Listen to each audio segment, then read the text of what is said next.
The sun had already dipped behind the jagged teeth of the Sierra Madre when Tomás Vega guided his battered pickup down the rutted dirt road toward his ranch. Dust swirled in the headlights like restless ghosts. It was bone-tired, another day spent mending fences that the wind kept breaking, another day counting cattle that seemed to shrink in number every season. At 62, Tomás carried the weight of 3 generations on his shoulders, the land his grandfather had cleared with a machete, the dreams his father had buried with the drought of 78, and now his own quiet fear that the ranch would die with him. No wife, no children, only the lowing of cattle and the creak of an empty house. He almost missed her. A flicker of white at the edge of the beam. A small figure crouched beside the roadside cactus, arms wrapped around a burlap sack that moved as though something inside were fighting to breathe. Tomás eased off the gas. The truck rolled to a stop. He left the engine running, grabbed the flashlight from the glove compartment, and stepped into the chill October night. The girl couldn't have been more than 10. Her dress, once the color of fresh milk, was now the gray of old ash. Bare feet, crusted with dried blood. Hair tangled like tumbleweed. But it was her eyes that stopped Tomás cold, huge, dark, ancient with terror. Niña, he called softly.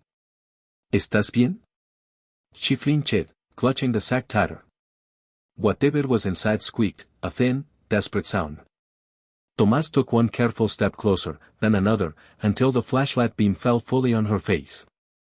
Tears had carved clean rivers through the grime on her cheeks. Por favor, her voice cracked like thin ice. Quítamelos. Take them off me. Tomás frowned. There was nothing on her, no ropes, no chains. Only the sack, trembling in her arms.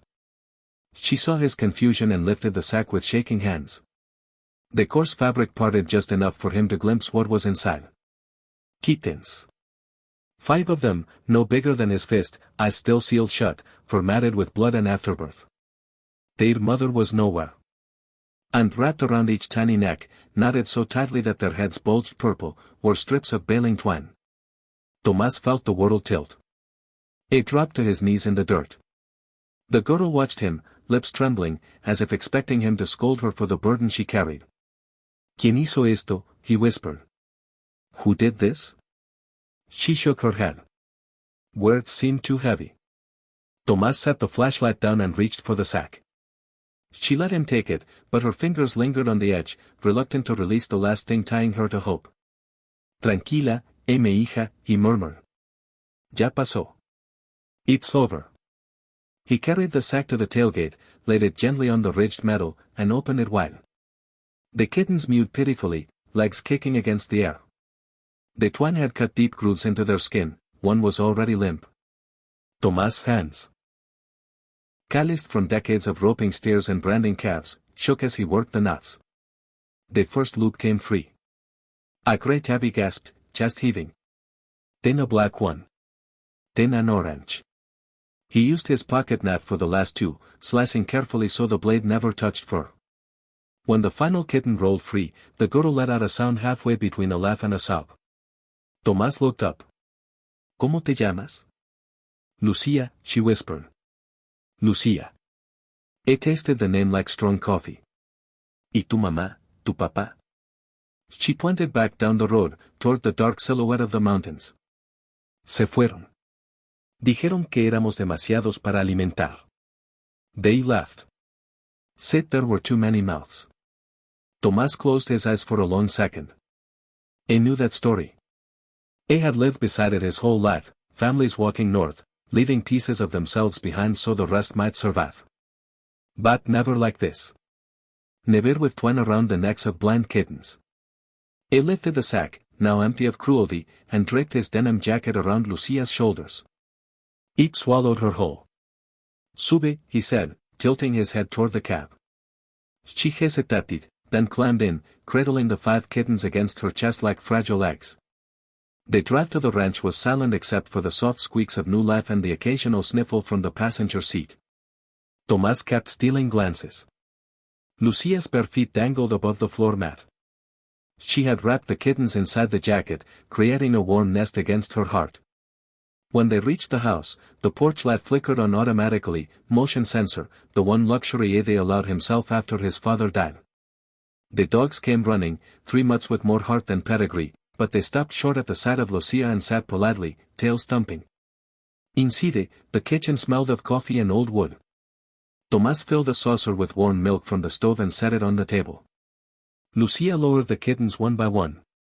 They stumbled blindly toward the scent, tiny pink tongues working furiously. Tomás found an old shoebox, lined it with a worn flannel shirt, and placed it near the hearth where embers still glowed. Lucia arranged the kittens inside like a mother hen. Only when they were all asleep did she look up. Gracias, she said. And then, so quietly he almost missed it, pensé que nadie vendría. He thought no one would come. Tomás poured 2 mugs of cocoa, he kept packets for the rare visits from his niece in El Paso, and sat across from her. The silence stretched, comfortable now, like an old quilt. Finally he asked, ¿Tienes hambre? She nodded. He fried eggs, warm tortillas, sliced an avocado so ripe it was almost sweet. Lucia ate as though she'd forgotten food could taste like anything but dust. Between bites she told him pieces. How her father had drunk the last of the money, how her mother had cried while tying the knots, how Lucia had hidden in the barn until they drove away without her, how she had cut the kittens loose with a rusty blade and carried them for 2 days, following the road north because north was where people said mercy lived. Tomás listened without interrupting. When she finished, he pushed his chair back. Ven, he said. He led her down the hallway to the room that had been his son's, before the fever, before the small coffin, before the silence that never left. The bed was still made with the cowboy quilt his wife had sewn. Dust floated in the moonlight. Lucia stared, afraid to hope. You'll sleep here tonight, Tomás said. Tomorrow we'll figure the rest. She stepped forward, touched the quilt with reverence, then turned and hugged him around the waist so suddenly he nearly dropped the flashlight he still carried. Her had barely reached his belt. That night Tomás lay awake in his own room, listening to the unfamiliar sound of a child breathing down the hall.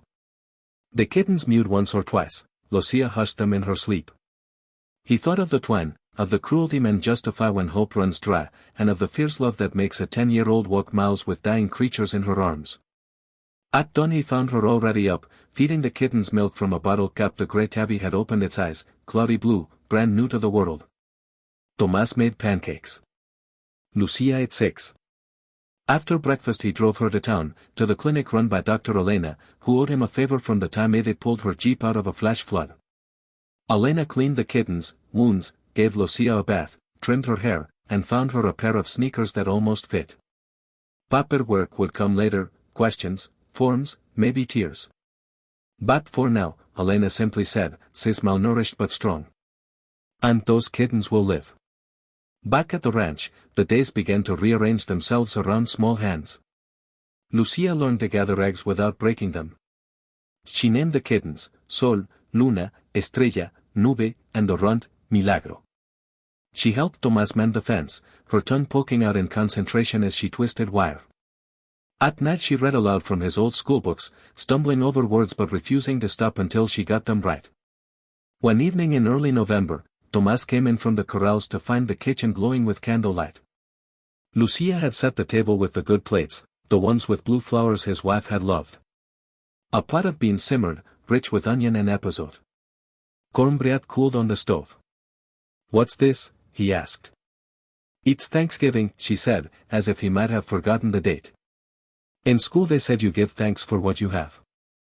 Tomás felt something crack open inside his chest, something that had calcified years ago. They ate until they were stuffed. Then Lucia brought out a piece of paper, folded many times.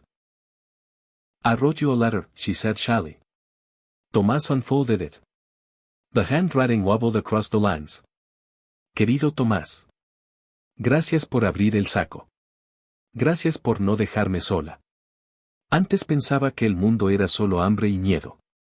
Ahora sé que también hay hombres que paran el camión cuando ven a una niña en la oscuridad. Tú eres mi milagro más grande. Te quiero como si fueras mi papá de verdad. Lucia. At the bottom she had drawn a picture, a stick figure man with a big hat, a smaller girl holding 5 cats, and a heart so large it took up half the page. Tomás read it twice. Then he folded it carefully and slipped it into his shirt pocket, right over his heart. Outside, the first snow of the season began to fall, soft, deliberate flakes that melted as soon as they touched the warm ground. Lucia pressed her face to the window. "Look, Tomás. It's like the sky is giving us a blanket." He stood behind her, resting his hands on her thin shoulders. The kittens tumbled over each other in their box, batting at dust motes in the lamplight. For the first time in 20 years, Tomás Vega felt the house breathe. Weeks turned into months. The paperwork crawled forward, guardianship hearings, home visits, a social worker who cried when she saw the letter. On a bright morning in March, the judge banged her gavel and declared Lucia Vega officially his daughter. That night they planted a peach tree in the front yard, Lucia patting the dirt with her small hands while Milagro supervised from a low branch. Tomás hung a tire swing from the cottonwood. Lucia squealed the first time he pushed her high enough to touch the sky. Years later, travelers on the road would sometimes stop at the Vega ranch for water or directions. They would find a tall girl with laughing eyes helping her father brand calves, 5 fat cats basking on the porch rail, and a sign nailed to the gate that read, "Here we open sacks with hope, not fear. All are welcome." And if they asked about the sign, Lucia would smile and say, "It's a long story. But it starts with a man who stopped his truck on a cold night, and a girl who only asked him to take the hood away." Then she would point to the peach tree, heavy with fruit, and add, "Everything good grows from small acts of kindness. You just have to be brave enough to open the sack." Somewhere inside the house, Tomás would be humming an old ranchera, off-key but happy, the sound drifting out across the pastures like a promise kept. Because sometimes the world breaks your heart exactly wide enough for love to get in, and once it's in, it stays. It puts down roots. It bears fruit.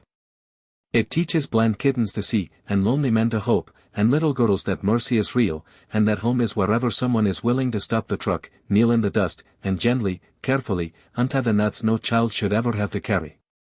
That is the whole story. And it is still being written, one open sack at a time.